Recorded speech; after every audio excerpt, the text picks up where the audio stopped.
Zugeschaltet ist mir jetzt Stefan Gent, der Hauptgeschäftsführer des Handelsverbandes Deutschland. Willkommen und guten Tag bei Welt, Herr Gent. Die politischen Folgen sind ja noch nicht wirklich absehbar. Welche sehen Sie denn wirtschaftlich, zumindest in diesen beiden Bundesländern? Gibt es da welche? Naja, zunächst muss man sagen, dass natürlich eine große Verunsicherung mit diesem Wahlergebnis einhergegangen ist, wenn es auch keine völlige Überraschung war. Aber es schafft natürlich die völlig falschen Impulse. Die Unternehmen sind in der Tat natürlich fragend, was das in der Zukunft bedeutet. Auch im Handel haben wir freie Stellen, die wir besetzen möchten und müssen. Und natürlich mag das falsche Signal sein an Menschen vor Ort, dort auch weiter leben und arbeiten zu wollen. Und auch das Thema Fachkräftemangel aus dem Ausland ist natürlich ein Thema, was gerade von der AfD nicht positiv begleitet wird. Deshalb Verunsicherheit und nicht Planbarkeit. Und jetzt sind die demokratischen Kräfte natürlich gefordert, hier die richtigen Antworten zu finden. Man muss dieses Wählervotum ernst nehmen, definitiv. Und man muss natürlich jetzt damit umgehen. Über die Folgen, die Konsequenzen auch für Berlin können wir gleich noch mal sprechen. Aber vorher vielleicht noch eine andere Frage. Vielleicht haben Sie als Vertreter des Handelsverbandes das Ohr näher am Volk. Was hat denn aus Ihrer Sicht den Wahlsieg begünstigt? Denn der Eindruck von beiden Bundesländern, sowohl Sachsen als auch Thüringen, da denkt man immer, blühende Landschaften. Vor allem die jungen Menschen, die in Scharen auch die AfD gewählt haben. Ich glaube, es liegt mit Sicherheit daran, dass die Politik auch gerade aus Berlin und Brüssel in den letzten Jahren falsche Dinge gesetzt hat. Wir haben eine Überregulierung, wir haben zu viel Bürokratie. Das trifft jeden Händler, jeden Handwerksmeister jeden Tag mit Bürokratiepflichten, Aufzeichnungspflichten, Reporting.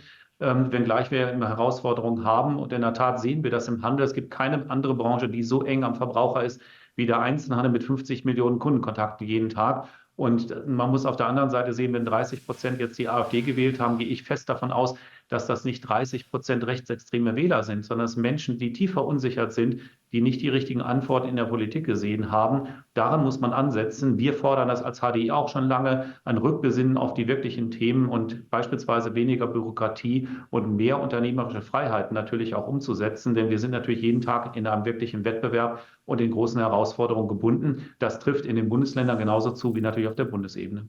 Das heißt, für Sie ist es auch eine Abrechnung mit Berlin? Wir sagen jetzt viele, ich bin kein Politiker, also bin der Vertreter der Wirtschaft, aber natürlich muss man Rückkopplung hier sehen. Und Sie hatten eben gerade gesagt, blühende Landschaften. Natürlich, wenn man durch die neuen Bundesländer fährt, sieht man, dass hier viel investiert wurde in den Innenstädten. Wenn Sie in Weimar sind, in Erfurt, in Dresden oder in Leipzig, dann sieht man das sehr klar. Das sind ja auch Universitätsstädte, wo auch viele junge Menschen sind. Und hier ist natürlich in der Tat die Politik gefordert, die Dinge einfach neu anzufassen und neu anzuschauen. Ich persönlich finde es absolut bedauerlich, dass es diesen Rechtsruck gibt, auch gerade bei jungen Menschen, unter 30-Jährigen, die eben sehr stark auch die AfD gewählt haben.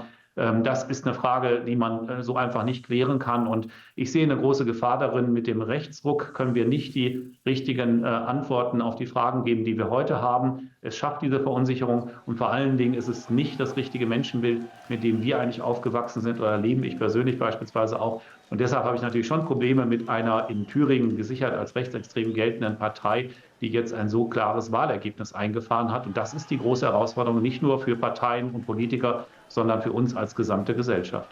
Sie sprechen von einer großen Herausforderung. Das betrifft natürlich auch die Politik, die Berliner Politik. Ist denn aus Ihrer Sicht überhaupt noch eine Schadensbegrenzung nach diesem desaströsen Abschneiden der Ampel möglich?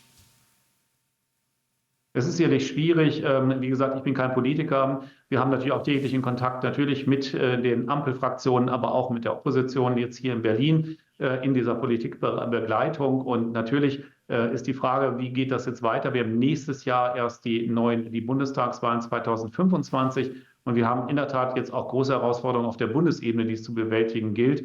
Und daher ist natürlich die Frage, wie man aufgestellt ist und die Dinge weiter nach vorne zusammenbringt. Ob das heute der richtige Zeitpunkt ist, Neuwahlen zu fordern, ist eine andere Frage. Denn wir haben natürlich eine Verfassung, wir haben ein Grundgesetz, wir haben funktionierende Mechanismen, die da drin stehen. Und insofern haben wir 2 Landtagswahlen gehabt, aber auch auf der bundespolitischen Ebene haben wir ähnliche Themen, mit denen wir uns beispielsweise als Wirtschaft auseinandersetzen. Und wir sprechen uns als Wirtschaft insgesamt natürlich dafür aus, dass man weltoffen ist, dass man den Binnenmarkt nutzen kann, dass wir für Europa stehen, aber auch für ein einheitliches oder gemeinsames Europa, einschließlich eines Konfliktes, der ja nicht weit von Berlin entfernt nach wie vor in der Ukraine da ist, ein Krieg, der dort stattfindet. Und diese Dinge, die Unterstützung beispielsweise auch der Ukraine, das darf natürlich jetzt nicht in Frage gestellt werden.